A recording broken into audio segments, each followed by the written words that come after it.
Hey everyone at EcoFest, it's great to be here. I'm Kelvin. I'm going to talk to you today about electric bikes for a little bit.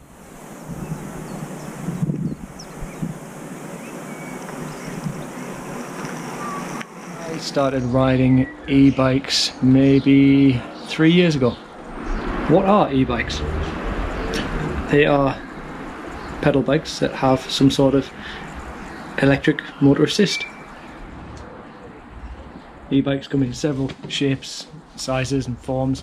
This one here is my own mountain bike. I use this for riding around on trails and doing deliveries in and around Durham city centre.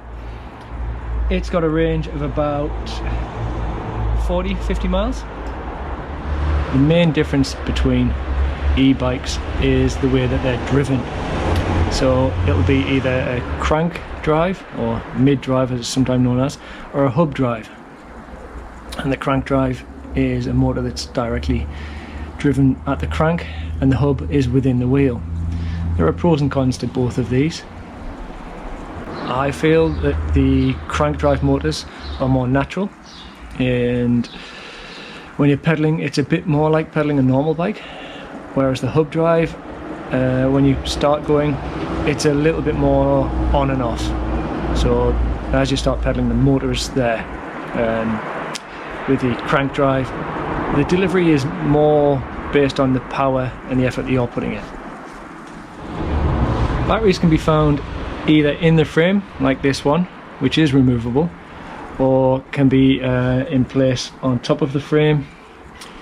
You can also get home conversions, but sometimes go on a rack or in a basket. How much do you want to spend?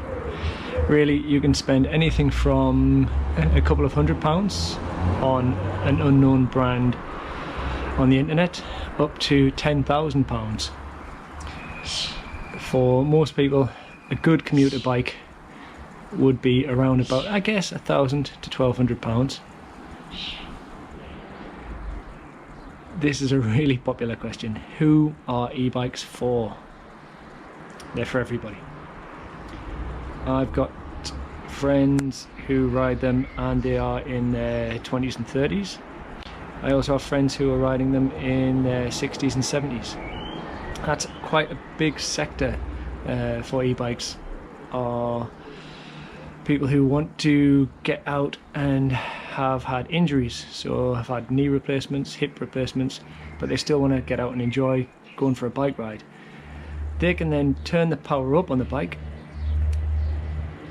and they don't have to work quite so hard. They can let the motor do some more of the work. Those who are fitter and healthier and want to explore further can turn the assistance down, work harder, and then have a higher range from the bike. If you can, shop local, because you're going to be able to try out a few different bikes. You're going to be able to see them. What you think you might want might not be best for your needs, and if you order online, if there's any problems, you're then going to have to ship the full bike back and then get a return. So locally, I'd recommend that you have a look at Infinity Cycles in Meadowfield, the Durham e-bike store in Framwellgate Moor, and we have, of course, Halfords at Arneson Centre.